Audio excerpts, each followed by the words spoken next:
Hello everyone. Last video में हमने environment और सस्टेनेबिलिटी पे देखा था एक टॉपिक। अब हम हमारा केमिस्ट्री चैप्टर स्टार्ट करने वाले हैं और इसमें सबसे पहला चैप्टर आता है केमिकल रिएक्शंस। तो इसे स्टार्ट करते हैं। तो केमिकल रिएक्शंस बेसिकली होते क्या है? ये एक प्रोसेस होते हैं जिसके द्वारा केमिकल चेंजेस लाए जाते हैं। और केमिकल चेंजेस क्या होते हैं? एक कोई भी ऐसा चेंज जिसमें कि स्टेट का चेंज हो, यानी सॉलिड, लिक्विड, गैस, इन सब में चेंजेस हों। फिर एक चेंज इन कलर हो ऑफ द एनी सब्सटेंस, या एक एवोल्यूशन ऑफ गैस हो of any substance by the substance, या एक चेंज इन टेम्परेचर हो इन द सब्सटेंस। तो ये सब आते हैं केमिकल रिएक्शंस या केमिकल चेंजेस के अंदर। और केमिकल चेंजेस जो होते हैं वो इरिवर्सिबल चेंजेस होते हैं बेसिकली। जैसे कि यहाँ दे रखा है एक चेंज जिसमें कि कह रहा है एक फिजिकल चेंज और एक केमिकल चेंज है। केमिकल चेंजेस सिर्फ केमिकल्स के साथ नहीं होता, ये किसी भी चीज़ के साथ हो सकता है। और फिजिकल चेंजेस भी, जैसे कि आप देख सकते हैं यहाँ मेल्टिंग ऑफ आइस एक फिजिकल चेंज है, क्योंकि जब आइस मेल्ट हो जाती है आप उसको वापस से फ्रीज़ कर सकते हो और उसे वापस से एक आइस में बना सकते हो। लेकिन वहीं अगर मैं कुछ केमिकल्स लूँ, जैसे कि अगर मैं राइपनिंग ऑफ फ्रूट्स का एग्जांपल लूँ, तो फ्रूट्स एक बार अगर राइप हो गए तो उन्हें वापस से कच्चा हम नहीं कर सकते। इसलिए वो एक केमिकल चेंजेस के अंदर आता है और वो एक इरिवर्सिबल चेंज है। फिर यहाँ कुछ केमिकल चेंजेस है, जैसे कि आप देख सकते हैं जब हम जिंक ग्रैन्यूल्स को HCl में डालते हैं, डाइल्यूट HCl में, तो वो हमें, या H2SO4 में, तो वो हमें देते हैं H2 गैस, जो कि एक लिबरेशन ऑफ गैस है और ये केमिकल चेंज है। वहीं हम दूसरा एग्जांपल लेते हैं, जब हम एक मैग्नीशियम रिबन को बर्न करते हैं, जैसे कि आप देख सकते हैं, तो हमें बहुत सारे डिफरेंट फ्लेम्स मिलते हैं, डिफरेंट कलर्स के मिलते हैं, और बाय प्रोडक्ट हमें एशेज़ मिलते हैं वाइट कलर के, जिसे हम कहते हैं मैग्नीशियम ऑक्साइड। और एवोल्यूशन ऑफ वेरियस गैसेस भी होते हैं इसमें, ऑक्सीजन गैस और बहुत सारी चीज़ों का, और हीट एनर्जी भी हमें मिलती है इसके थ्रू। लेकिन वही हम एक एग्जांपल ले बॉइलिंग ऑफ वाटर का, तो अगर वाटर बॉयल होता है तो वो अपने फिजिकल स्टेट को चेंज तो करता है, लेकिन अगर हम उसके स्टीम को कलेक्ट कर लें और उसे फ्रीज़ कर दें तो हम अपने वाटर जो है उसे वापस पा सकते हैं। तो ये एक रिवर्सिबल रिएक्शन हो गया। और इसमें क्योंकि हमारा फिज़िकल पैरामीटर्स चेंज हो रहे हैं लेकिन ना कि केमिकल पैरामीटर्स, क्योंकि इन सब में हमारे केमिकल पैरामीटर सब्सटेंसेस के चेंज हो जा रहे थे, लेकिन क्योंकि बॉइलिंग ऑफ वाटर या मेल्टिंग ऑफ आइस में हमारे केमिकल पैरामीटर्स चेंज नहीं हो रहे, इसलिए ये सब केमिकल रिएक्शंस के अंदर नहीं आते। नेक्स्ट हम चलते हैं केमिकल इक्वेशंस पे। तो केमिकल इक्वेशंस क्या होते हैं? They are the form of representing the process और mechanism by which any chemical interaction और चेंज इज टेकिंग प्लेस। यानी कोई भी केमिकल चेंज या इंटरेक्शन किस तरह से ऑकर हो रहा है, तो उनको मेंशन करने, उनको बताने के फॉर्म को हम केमिकल इक्वेशंस के थ्रू मेंशन करते हैं। और केमिकल इक्वेशंस को लिखते कैसे हैं? तो यहाँ कुछ रूल्स हैं। सबसे पहला रूल ये कहता है कि हमारा जो LHS है और RHS हैं, हम LHS में हमेशा इनिशियल जो हमारे सब्सटेंसेस थे यानी रिएक्टेंट्स थे उन्हें हम लेते हैं, और वहीं हम प्रोडक्ट यानी RHS में हम प्रोडक्ट्स को लेते हैं जो कि रिएक्शन के बाद फाइनली हमें फॉर्म हुए बाय द केमिकल चेंजेस। और सेकेंड लॉ ये कहता है कि हम रिएक्टेंट्स जो भी हमारे A या B या C जो है उनके बीच हम एक प्लस साइन इंडिकेट करते हैं, जो कि मेंशन करता है कि A, B और C एक दूसरे के साथ रिएक्ट कर रहे हैं या इंटरेक्ट कर रहे हैं। और जो हमारे प्रोडक्ट्स हैं सेम हम उनके साथ भी वही करते हैं, क्योंकि हमें ओवरऑल प्रोडक्ट्स मिले ABC गिव्स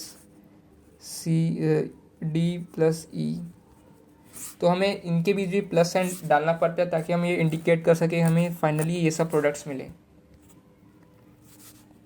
नेक्स्ट जो हमारा रूल है वो ये कहता है कि जब भी हम केमिकल इक्वेशन लिखते हैं तो हम एक रिएक्टेंट और प्रोडक्ट के बीच में एक एरो बना देते हैं, और ये एरो ये इंडिकेट करता है कि जो केमिकल रिएक्शन है वो इस डायरेक्शन में जा रही है, फ्रॉम LHS टू RHS, और इसके बैकवर्ड डायरेक्शन में नहीं जा रही।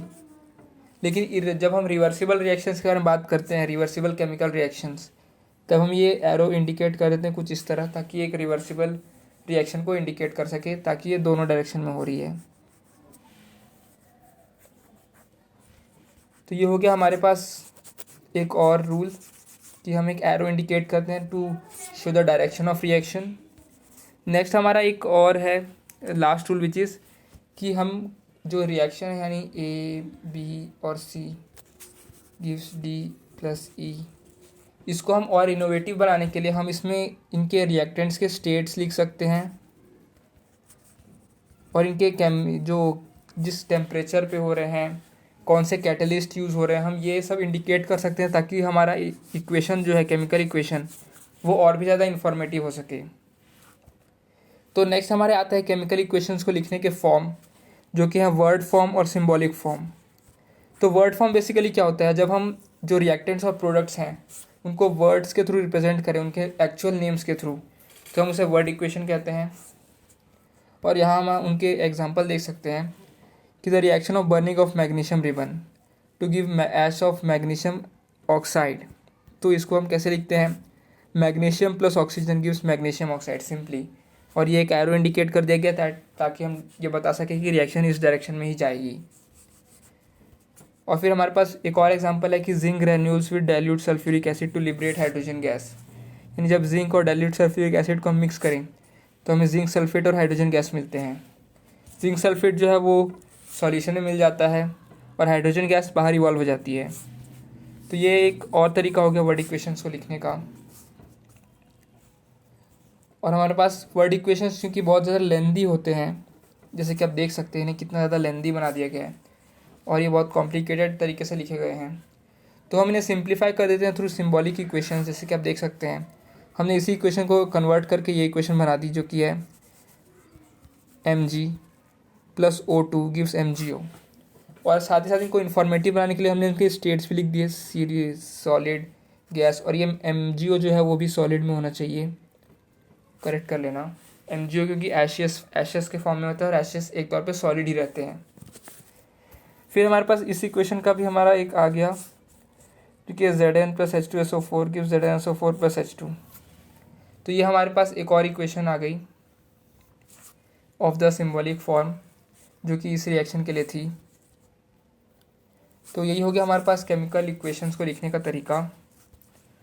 अब हम चलते हैं balancing of a chemical equation. तो हम बैलेंस क्यों करते हैं केमिकल इक्वेशंस को, what is the need of balancing it. तो हम जानते हैं कि केमिस्ट्री में हमने पढ़ा होगा conservation of mass, law of conservation of mass, जो कि ये कहता है कि एक केमिकल इक्वेशन या एक रिएक्शन में कभी भी मास का कोई भी चेंज नहीं होता, neither mass is created nor mass is destroyed. तो इसी नियम को ओबे करने के लिए हम केमिकल इक्वेशंस को बैलेंस करते हैं, ताकि ना कोई मास क्रिएट हो ना कोई मास डिस्ट्रॉय हो। सिमिलरली ना कोई एटम क्रिएट हो इन द रिएक्टेंट और ना कोई एटम डिस्ट्रॉय हो इन द प्रोडक्ट। तो इसी चीज़ को हम फॉलो करने के लिए बैलेंस करते हैं इन द केमिकल इक्वेशंस।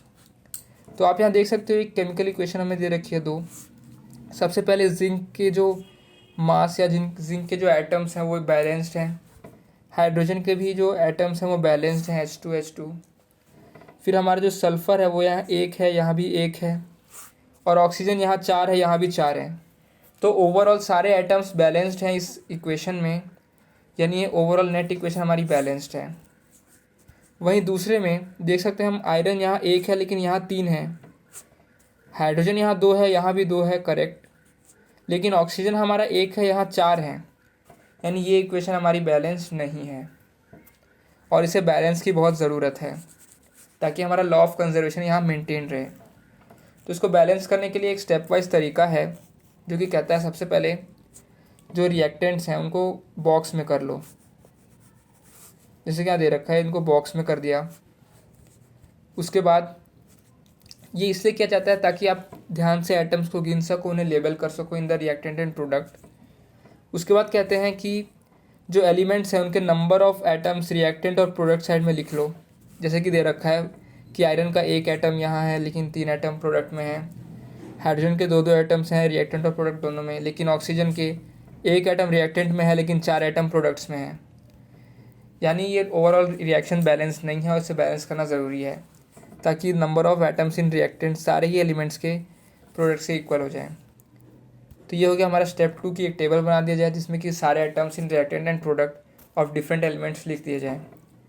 उसके बाद स्टार्ट करते हैं इसको स्टेप 3 से, कि जो अगर आप कन्वीनियंट आपको लगे तो आप उस कंपाउंड के साथ शुरू करें, whether it is in the reactant और प्रोडक्ट जिसमें कि सबसे ज़्यादा एटम्स हों।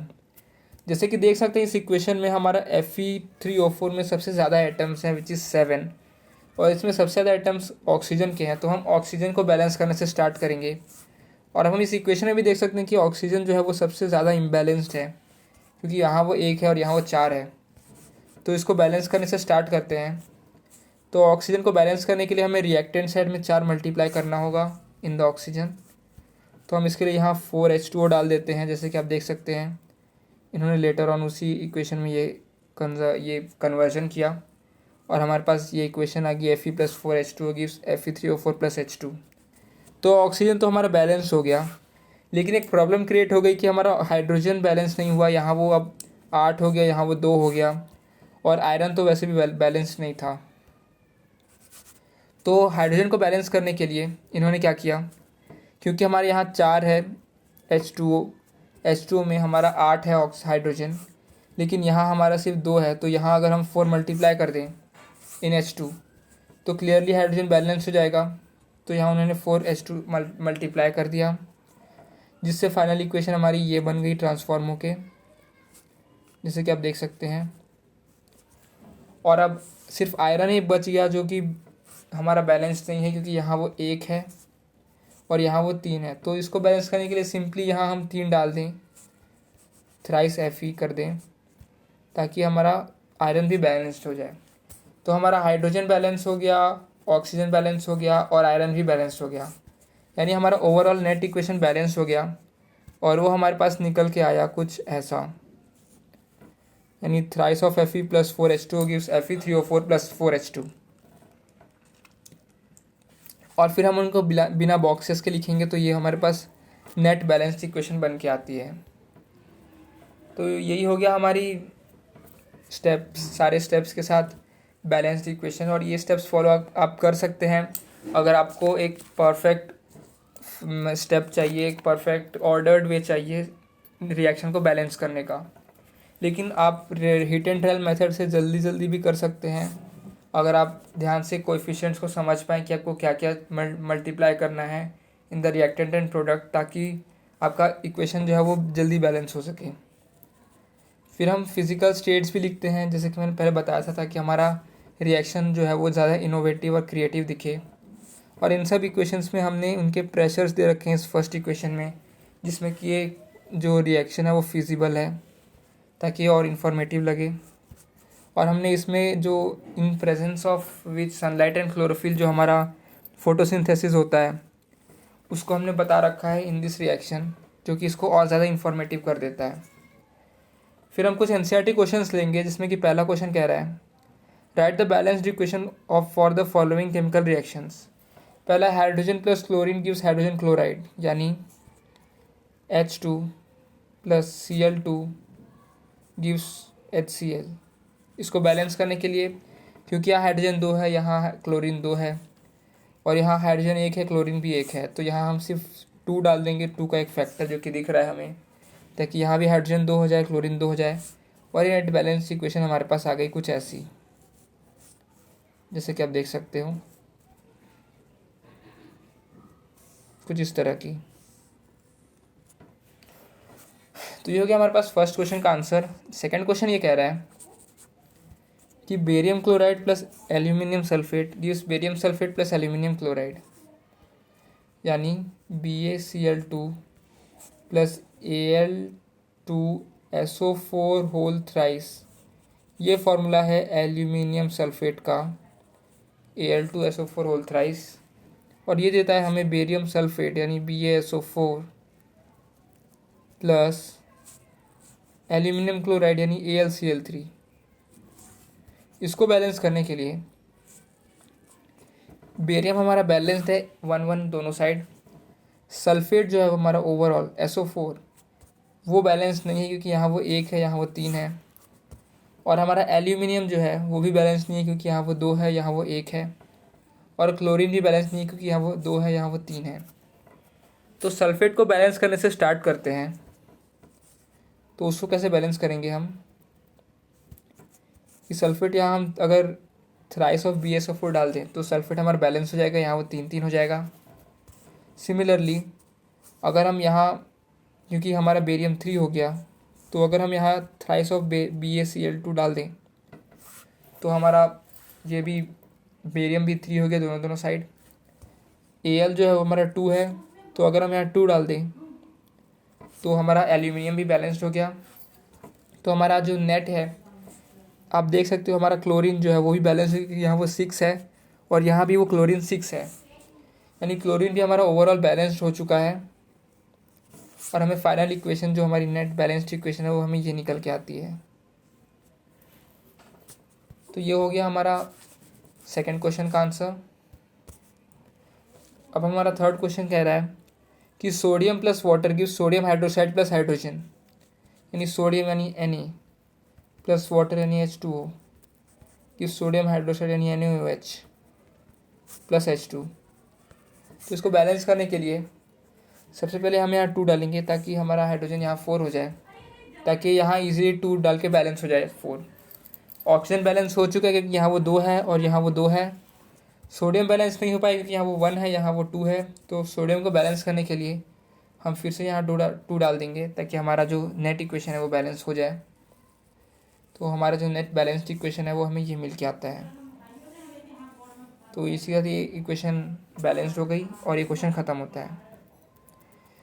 और अगली इक्वेशन जो अगला क्वेश्चन है वो ये कह रहा है कि write a balance chemical equation with state symbols for the following reactions. पहला है कि solutions of barium chloride and sodium sulphate in water react to give insoluble barium sulphate and sodium solution of sodium chloride, यानी BaCl2 plus Na2SO4 gives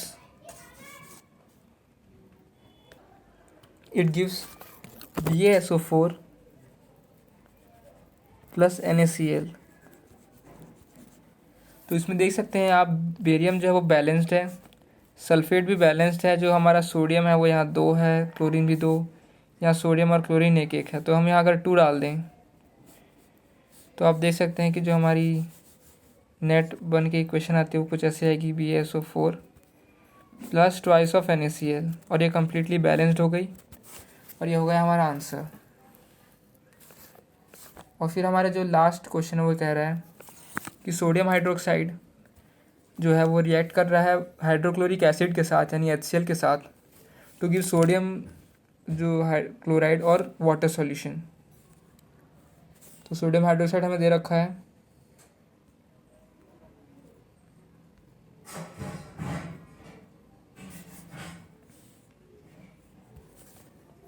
NaOH sodium hydroxide plus HCl gives NaCl sodium chloride plus H2O। ये completely balanced equation है क्योंकि यहाँ सारे net balance है, sodium भी, chlorine भी, hydrogen भी यहाँ 2 है, यहाँ भी 2 है और ऑक्सीजन भी बैलेंस है। तो ये कम्प्लीटली बैलेंस्ड इक्वेशन आ गई हमारे पास और यही हो गया हमारा लास्ट क्वेश्चन का आंसर। नेक्स्ट चलते हैं हमारा जो कि है टाइप्स ऑफ केमिकल रिएक्शंस।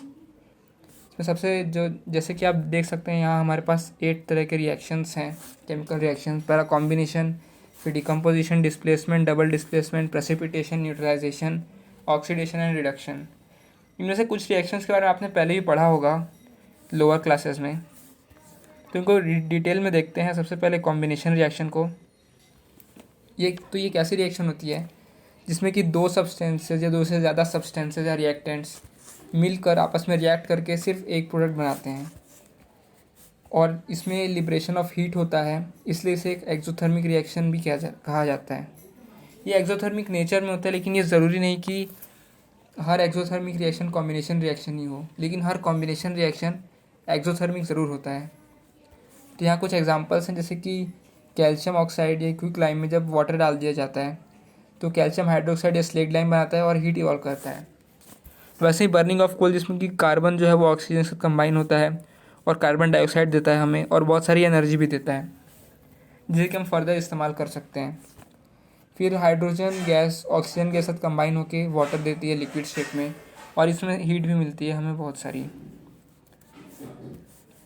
फिर एक्सोथर्मिक रिएक्शन से कुछ एग्जांपल दे रखे हैं जो कि कॉम्बिनेशन रिएक्शन बिल्कुल नहीं है, जैसे कि मीथेन और ऑक्सीजन, और इससे हमें CO2H2O मिल जाता है। फिर एक फेमस जो कि रिएक्शन है जो कि हम रेस्पिरेशन कहते हैं, और इसमें क्योंकि हमारा जो ग्लूकोज होता है जो हमें फूड से मिलता है वो ऑक्सीजन से कंबाइन होता है, जो कि हमारे लंग्स लाते हैं ऑक्सीजन। फिर वो CO2 H2O और एनर्जी देता है, जो कि एनर्जी हमें मिलती है जिसे हम स्पेंड करते हैं। तो ये काफ़ी इंपॉर्टेंट रिएक्शन था, काफ़ी इंपॉर्टेंट एक्सोथर्मिक रिएक्शन था जो कि बायोलॉजिकली इंपॉर्टेंट है। Next is decomposition reaction. तो डिकम्पोजिशन रिएक्शन में क्या होता है कि कोई भी एक सब्सटेंस है जिसे कि हम रिएक्टेंट कहते हैं, वो जब सराउंडिंग से एनर्जी ले और किसी दो या दो से ज़्यादा सब्सटेंसेस में टूट जाए या कंस्टिट्यूएंट्स में टूट जाए, तो ऐसे रिएक्शन को कहते हैं हम डिकम्पोजिशन रिएक्शन। और इसका एक बहुत ही बढ़िया एग्जांपल जो कि है हीटिंग ऑफ लाइमस्टोन, जिसमें कि CaCO3 को जब भी हीट किया जाता है लाइमस्टोन को, तो क्विक लाइम यानी CO और CO2 देता है, which is a thermal decomposition reaction. और सिमिलरली जब हम एक लेड नाइट्रेट यानी PbNO3 को जब भी हम हीट करते हैं, ये हीटिंग का सिंबल होता है ये डेल्टा, ये ट्राइंगल। इस जब भी हम हीट करते हैं तो हमें मिलता है PbO प्लस NO2। और NO2 जो होता है वो ब्राउन रेडिश ब्राउन फ्यूम्स के तौर पे बाहर आता है, जैसे कि आप यहाँ देख सकते हैं रेडिश ब्राउन फ्यूम्स को। और PbO जो होता है वो हमारा सॉल्यूशन में रहता है, जिसे हम लेड ऑक्साइड कहते हैं। तो ये भी एक थर्मल डिकम्पोजिशन था। और सिमिलरली जब हम फेरस सल्फेट को हीट करते हैं FeSO4 को, तो हमें फेरिक ऑक्साइड मिलता है Fe2O3, SO2 मिलता है यानी सल्फर डाइऑक्साइड, और SO3 मिलता है यानी सल्फर ट्राइऑक्साइड। तो ये 3 प्रोडक्ट्स होते हैं जो कि डिकम्पोजिशन पे मिलते हैं फेरस सल्फेट के।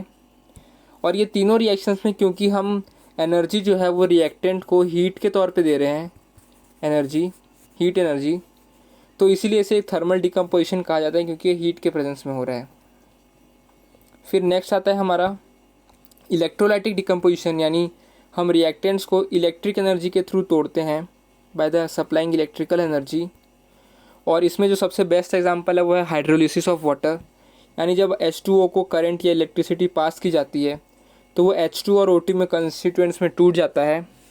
और जैसे कि आप इस रिएक्शन में भी देख सकते हैं, हमने एक बैटरी कनेक्ट कर दी है 2 इलेक्ट्रोड से, और उस इलेक्ट्रोड को हमने एक वाटर सॉल्यूशन में डिप कर दिया है, तो हमें 2 टेस्ट ट्यूब्स में इवोल्यूशन ऑफ गैस दिखता है, एक में ऑक्सीजन और एक में हाइड्रोजन। अब ये कैसे टेस्ट किया जाए कि किस में ऑक्सीजन है और किस में हाइड्रोजन? तो इसके लिए हम क्या करते हैं, हम एक मैच स्टिक जो कि होता है यानी एक पतली सी तीली जिसमें आग लगी हो, उसको हम इन दोनों टेस्ट ट्यूब के पास लाते हैं। और अगर किसी एक टेस्ट ट्यूब के पास लाने पर वो मैच स्टिक जो है वो इग्नाइट हो जाए या वो अपने लपटों को बढ़ा दे, अपने फ्लेम्स को, तो वैसे टेस्ट ट्यूब में हम कहते हैं कि ऑक्सीजन गैस इवॉल्व हो रही है, O2, क्योंकि O2 कंबशन को फेवर करती है। और वैसे ही अगर किसी टेस्ट ट्यूब में अगर हम मैच स्टिक को पास लें और उसमें H2 अगर पास हो रहे लिबरेट हो रही होगी, तो वो मैच स्टिक क्या होती है कि वो थोड़ा सा हल्का सा उसका जो लपट है वो तेज़ होता है, वो इन्फ्लेट होती है, लेकिन उसके साथ वो एक पॉपिंग साउंड बनाती है और वो वापस बुझ जाती है, वो पूरी तरह से बुझ जाती है, उसका फ्लेम बंद हो जाता है, क्योंकि H2 कंबशन को प्रिवेंट करता है। तो इसी के साथ ये इलेक्ट्रोलाइटिक डिकम्पोजिशन ख़त्म होता है। नेक्स्ट है फोटोलाइटिक डिकम्पोजिशन, यानी जब हम रिएक्टेंट जो है उसको एनर्जी लाइट के फॉर्म में दें थ्रू लाइट एनर्जी, तो जो हमारा रिएक्टेंट है वो कंस्टिट्यूएंट्स में टूट जाता है। और इसका एक बेस्ट एग्जांपल है सिल्वर क्लोराइड AgCl, जो कि वाइट कलर का सॉलिड होता है। और जब भी हम इसे सनलाइट में रखते हैं AgCl को यानी सिल्वर क्लोराइड को, तो वो सनलाइट की एनर्जी एब्जॉर्ब करता है और अपने कंस्टिट्यूएंट्स यानी सिल्वर और क्लोरीन में टूट जाता है। सिल्वर सॉलिड होता है और वो डिश में बच जाता है, चाइना डिश में, और क्लोरीन गैस क्योंकि गैसेस फॉर्म में है इसलिए वो बाहर लिबरेट हो जाता है। और सिल्वर जो होता है वो सिल्वरिश या ग्रे कलर का होता है, सिल्वरिश ग्रे, और इसी वजह से जो कलर होता है वो मिक्सचर का वो वाइट से ग्रे में चेंज हो जाता है। वैसे ही एक और रिएक्शन है सिल्वर ब्रोमाइड का AgBr, जो कि Ag यानी सिल्वर और ब्रोमीन गैसेस में टूट जाता है in the presence of sunlight. तो ये हो गया डिकम्पोजिशन रिएक्शन। अब चलते हैं डिस्प्लेसमेंट रिएक्शन में। तो डिस्प्लेसमेंट रिएक्शन क्या होता है, जब एक हाईली रिएक्टिव मेटल एक लेस रिएक्टिव मेटल को डिस्प्लेस कर they from its salt solution, याद रखिएगा, is called a displacement reaction. जैसे कि हम एक कॉमन डिस्प्लेसमेंट रिएक्शन जानते हैं ये वाला, जिसमें कि आयरन जो होता है वो कॉपर सल्फेट यानी जो कि उसका सॉल्ट सोल्यूशन है कॉपर मेटल का, उससे डिस्प्लेस करके फेरस सल्फेट और कॉपर बनाता है। और इस रिएक्शन का रिजल्ट होता है कि जो कॉपर सल्फेट सॉल्यूशन जो कि ब्लू कलर का था वो चेंज हो जाता है ग्रीनिश फेरस सल्फेट सॉल्यूशन में, जो कि FeSO4 जिसका फार्मूला है फेरस सल्फेट सॉल्यूशन। और इसी वजह से जो हमारा आयरन नेल, जैसे कि आप देख सकते हैं इस एक्सपेरिमेंट में हमने कॉपर सल्फेट का टेस्ट ट्यूब लिया, जिसमें हमने कॉपर सल्फेट भरा था एक टेस्ट ट्यूब में, और उसमें हमने आयरन नेल्स डिप किए। तो होता क्या है कि जो कॉपर है वो सॉल्यूशन से आयरन नेल्स में चली जाती है और एक ब्राउनिश लेयर फॉर्म कर देती है on the top of this iron nail. और जो इस आयरन नेल्स में जो आयरन एटम्स थे वो सॉल्यूशन में चले जाके FeSO4 बना देते हैं, जो कि फर्दर जो सॉल्यूशन का कलर है वो ग्रीनिश में चेंज कर देते हैं। तो अभी कैसे पता चलेगा कि कौन सा मेटल हाईली रिएक्टिव है, कौन सा लेस रिएक्टिव? तो इसके लिए हम डिफ़ाइन करते हैं एक रिएक्टिविटी सीरीज़, जो कि यहाँ दे रखा है। इसमें बहुत सारे मेटल्स दे रखे हैं और जब हम रिएक्टिविटी सीरीज़ में ऊपर जाते हैं तो मेटल की रिएक्टिविटी इंक्रीज़ करती जाती है। यानी इसके जो भी मेटल है उसके नीचे जो भी मेटल होगा वो उनको उनके सॉल्ट सॉल्यूशन से डिस्प्लेस कर सकता है, लेकिन इसके ऊपर के मेटल्स को डिस्प्लेस नहीं कर सकता। और ये सेम लॉ हर जगह ट्रू होता है। तो हम देख सकते हैं कि जो गोल्ड है वो सबसे लीस्ट रिएक्टिव है, यानी इन सब मेटल्स ये इसको इसके सॉल्ट सॉल्यूशन से रिप्लेस कर सकते हैं। यानी Au जो है गोल्ड वो एक काफ़ी लीस्ट रिएक्टिव मेटल है और उसे कोई भी मेटल उसके सॉल्ट सॉल्यूशन से डिस्प्लेस कर सकता है। वहीं पोटेशियम जो है वो एक काफ़ी हाईली रिएक्टिव मेटल है, इस वजह से जो कि यानी पोटेशियम होता है उसके सॉल्यूशन से उसके कोई मेटल डिस्प्लेस नहीं कर सकता, लेकिन वो सब मेटल्स को उसके सॉल्ट सॉल्यूशन से डिस्प्लेस कर सकता है। तो ये हो गया रिएक्टिविटी सीरीज़, और इसको याद रखना है तो याद रख लीजिएगा। फिर कुछ एग्जांपल्स दे रखे हैं हमारे पास डिस्प्लेसमेंट रिएक्शन के, यानी जिंक जब कॉपर सल्फेट के साथ रिएक्ट करता है, क्योंकि जिंक यहाँ है और कॉपर यहाँ है, तो जिंक आराम से उसे डिस्प्लेस करके जिंक सल्फेट सॉल्यूशन बना देता है और कॉपर एज अ सॉलिड हमारे पास आ जाता है। फिर हमारे पास Pb यानी लेड, जो कि यहाँ दे रखा है कॉपर के थोड़ा ऊपर, वो जब CuCl2 जो कि कॉपर का एक सॉल्ट सॉल्यूशन है उससे रिएक्ट करके PbCl2 बनाता है और Cu सॉलिड हमारे पास मिल जाता है। तो ये हो गया डिस्प्लेसमेंट रिएक्शन के बारे में डिस्कशन। नेक्स्ट चलते हैं प्रेसिपिटेशन रिएक्शन, यानी जिसमें हमारे पास एक प्रेसिपिटेट फॉर्म हो रहा है। और प्रेसिपिटेट क्या होता है? जब एक रिएक्शन मिक्सचर में हमारे पास एक सॉलिड फॉर्म हो जाए जो कि सॉल्यूशन में फर्दर सेटल डाउन हो जाते हैं, ना कि उसमें डिज़ोल्व होए। तो ऐसे जो हमारे पास रेसिडुअल सॉलिड मिलता है हमें, जो कि डिज़ोल्व नहीं हो पाता सॉल्यूशन में, तो वैसे को हम कहते हैं एक प्रेसिपिटेट। और ऐसे रिएक्शन को हम कहते हैं प्रेसिपिटेशन रिएक्शन, जिसमें प्रेसिपिटेट फॉर्म हो। और इसका एक बहुत ही बढ़िया एग्जांपल है formation of barium sulphate and sodium chloride. तो यहाँ उसका रिएक्शन दे रखा है कि जब हम सोडियम सल्फेट और बेरियम क्लोराइड लें तो सोडियम हमें मिलता है बेरियम सल्फेट और sodium chloride. Barium sulphate solid में होता है और ये सॉल्यूशन में डिज़ोल्व नहीं हो पाता, इसलिए नीचे सेटल डाउन हो जाता है, जैसे कि आप देख सकते हैं एक वाइट प्रेसिपिटेट के फॉर्म में। और जो सोडियम क्लोराइड होता है NaCl, वो एक्वस फॉर्म में सॉल्यूशन में घुला रहता है। और सिमिलरली जब हम ऐसे ही बहुत सारे और रिएक्शंस देख चुके हैं और हम प्रेसिपिटेट को एक डाउनवर्ड एरो से इंडिकेट करते हैं, जैसे कि यहाँ देख सकते हैं आप, हर रिएक्शन में एक डाउनवर्ड एरो है जो कि इंडिकेट करता है कि वो प्रेसिपिटेट नीचे सेटल डाउन हो रहा है रिएक्शन में। तो ये और कुछ 4 हो गए हमारे पास प्रेसिपिटेशन रिएक्शन। अब हम चलते हैं डबल डिस्प्लेसमेंट रिएक्शन में। तो डबल डिस्प्लेसमेंट रिएक्शन क्या होता है कि कोई भी ऐसा रिएक्शन जिसमें सिंपली आयन एक्सचेंज हो बिटवीन द रिएक्टेंट्स, तो ऐसे को हम कहते हैं एक डबल डिस्प्लेसमेंट रिएक्शन।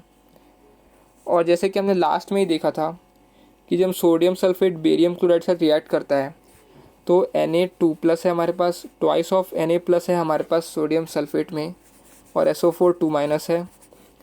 और सिमिलरली हमारे पास Ba2+ है एंड Cl- है ट्वाइस ऑफ।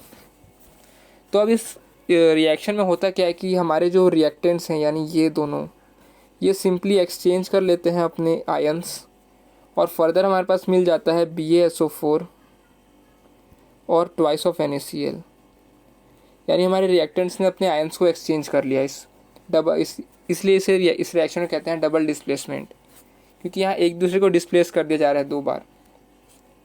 वैसे और एग्जांपल्स हैं डबल डिस्प्लेसमेंट के, जैसे कि आप यहाँ 3 रिएक्शन देख सकते हैं। इस रिएक्शन को हम कहते हैं एक neutralisation reaction, which is an acid base reaction, जिसमें एक एसिड और बेस आपस में रिएक्ट करते हैं, यानी HCl और NaOH, और ये बनाते हैं NaCl और H2, यानी सॉल्ट एंड वाटर। और साथ ही साथ थोड़ा हीट भी इवॉल्व होता है इस प्रोसेस में, क्योंकि ये एक एक्सोथर्मिक प्रोसेस है। और ये काफ़ी इम्पॉर्टेंट है न्यूट्रलाइजेशन रिएक्शन, और इसे हम फर्दर स्टडी करेंगे इन एसिड्स, बेसेस एंड सॉल्ट्स में। तो आप देख सकते हैं कि H+ जो है वो बेस के OH- के साथ कंबाइन हो जाता है, और जो उनके जो आयनिक दूसरे पार्ट्स हैं वो फर्दर कंबाइन होकर सॉल्ट बना लेते हैं। तो ये हो गया डबल डिस्प्लेसमेंट के बारे में डिस्कशन। लास्ट है जो हमारा टॉपिक है वो ऑक्सीडेशन एंड रिडक्शन रिएक्शन। तो जैसे कि हम पढ़ते हैं कि ऑक्सीडेशन रिएक्शन एक ऐसा रिएक्शन होता है जिसमें या तो ऑक्सीजन ऐड हो या हाइड्रोजन लॉस हो। और इसका हमारे पास एक एग्जांपल भी है जो कि है रेस्पिरेशन का, जिसमें ग्लूकोज में ऑक्सीजन ऐड होकर हमें कार्बन डाइऑक्साइड, वाटर और एनर्जी देता है। वहीं एक और एग्जांपल है जो कि कंबशन रिएक्शन है, जो कि एक ऑक्सीडेशन का बहुत अच्छा एग्जांपल है, क्योंकि इसमें ऑक्सीजन ही ऐड होता है। जो हमारा मैग्नीशियम रिबन जब बर्न हो रहा था तो उसमें ऑक्सीजन ऐड होकर MgO बना देता है, which is a combustion reaction and also an oxidation reaction. उसी तरह हमारा रिडक्शन रिएक्शन में क्या होता है कि जब हाइड्रोजन ऐड होता है किसी भी रिएक्शन में या ऑक्सीजन लॉस हो, तो ऐसे रिएक्शन को हम कहते हैं एक रिडक्शन रिएक्शन। और इसका हमारे पास एक एग्जांपल है, that is copper oxide plus hydrogen gives copper plus H2O। क्योंकि इसमें कॉपर ने अपना ऑक्सीजन लूज़ किया, इसलिए कॉपर का इसमें रिडक्शन हो गया। और वहीं दूसरा एग्जांपल जो कि फोटोसिंथेसिस का, जो कि इसका जस्ट अपोजिट है रेस्पिरेशन का, जिसमें कार्बन डाइऑक्साइड के साथ हाइड्रोजन ऐड होता है और हमें ग्लूकोज, ऑक्सीजन और वाटर मिलता है। तो इस रिएक्शन में रिएक्टेंट से ऑक्सीजन का लॉस हुआ, जो कि हमें प्रोडक्ट में एज अ सेपरेटेड प्रोडक्ट हमें मिल गया ऑक्सीजन का लॉस, और इसलिए ये रिएक्शन एक रिडक्शन रिएक्शन है। और ऊपर से ये ऑक्सीडेशन रिएक्शन का भी एक अपोजिट है, तो इसलिए हम इसे एक रिडक्शन रिएक्शन कह सकते हैं। तो हम ये कह सकते हैं कि ऑक्सीडेशन और रिडक्शन एक दूसरे के जस्ट अपोजिट होते हैं।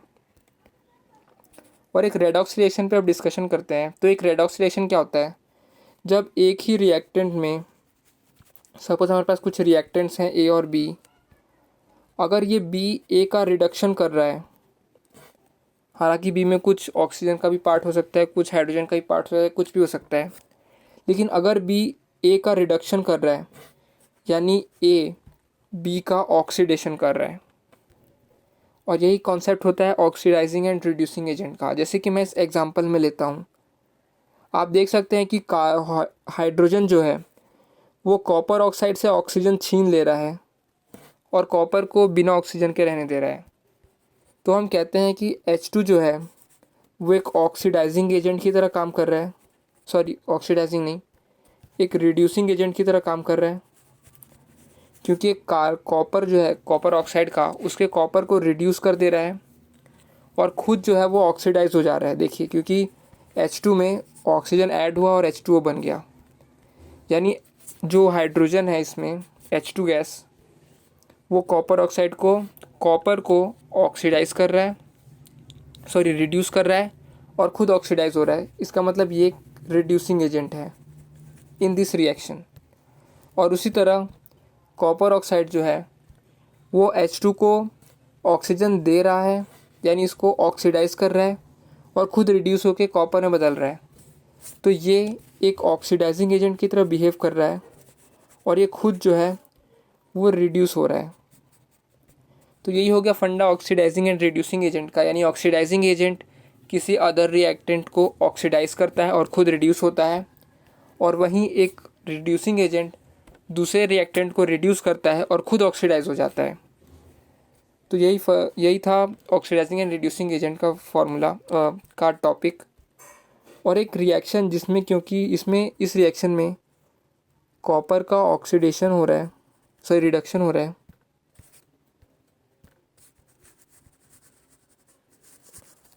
वहीं हाइड्रोजन का ऑक्सीडेशन हो रहा है, यानी ये रिएक्शन में ऑक्सीडेशन और रिडक्शन दोनों साइमल्टेनियसली हो रहे हैं। इसलिए ये एक रेडॉक्स रिएक्शन है, यानी एक ऐसा रिएक्शन जिसमें कि रिडक्शन और ऑक्सीडेशन दोनों साइमल्टेनियसली हों, वैसे रिएक्शन को हम कहते हैं एक रेडॉक्स रिएक्शन। तो इसी के साथ ये केमिकल रिएक्शंस ख़त्म होता है। नेक्स्ट वीडियो में हम एसिड्स, बेसेस एंड सॉल्ट्स के बारे में डिस्कस करेंगे और उनके कुछ डेली लाइफ एप्लीकेशंस भी देखेंगे। So guys, meet you in the next video. Till then, thank you and all the best for your exams.